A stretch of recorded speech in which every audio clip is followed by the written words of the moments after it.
Moving towards a low-carbon global economy will take massive investment. But who is better placed to decide how much to spend and where? Business leaders or politicians?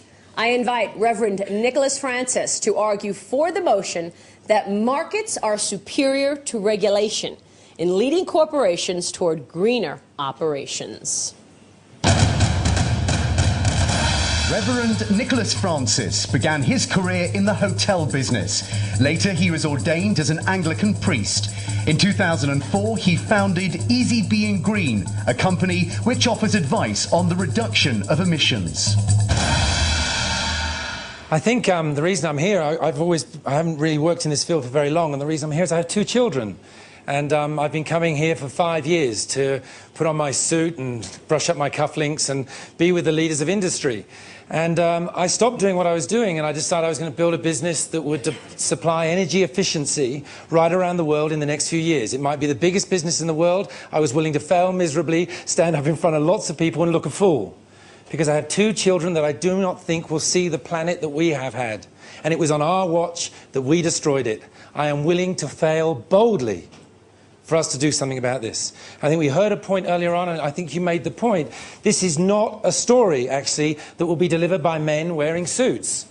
Because we haven't got it, and we haven't... You know, the interesting thing is we have 2 leaders, certainly in my country, in Australia and also in America, where they haven't even heard it from the business community. You know, they are still staying, and we heard it last night from President Bush, we'll do fuel security, but we won't talk about energy efficiency, we won't talk about a price on a carbon, we won't open up these markets to deliver change. We got to, it's the time's now. So the interesting thing is it about, should business people lead that? Should organizations lead that? Now, I run a business because I think you've got to move fast. I've been in this space for 20 years, and I'm in it for a passion. I think the thing is, governments create the opportunity. We do need leadership. We do need to stand on this. We do need to stop having a debate, actually, about what we're going to do in 15 or 20 years with nuclear, or what we're going to do in terms of carbon sequestration. We almost need to not worry too much, although I love the argument and the fact that our leaders don't get that 75% of even business people want that solution. I mean, it's a 5-year solution or a 10-year solution. Right now, around the world, we could build enough little light globes or light bulbs, depending where you live in the world. We could just change everyone in Europe and America, and we would reduce emissions around the world by more than 5%.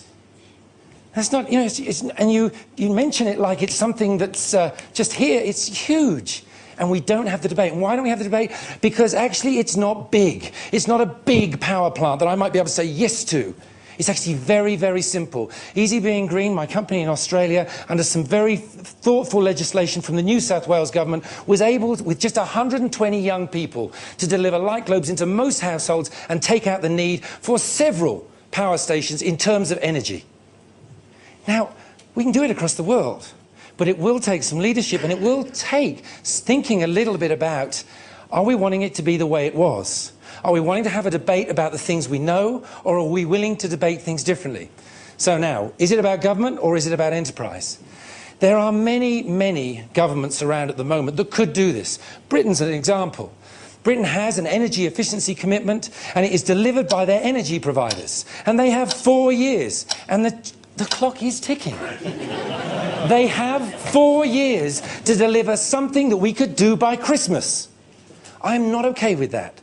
I'm not okay with that for you, for your children, for my children, and certainly not for our grandchildren. So yes, the legislation is in place. Yes, it is incredibly important. Yes, we need leadership. We need to support Kyotos. We need to support protocols that allow us to act. But actually, you have to give it, you have to open up that market, you have to allow people with passion and organizations with passion to deliver a change in this society which will make the world safer.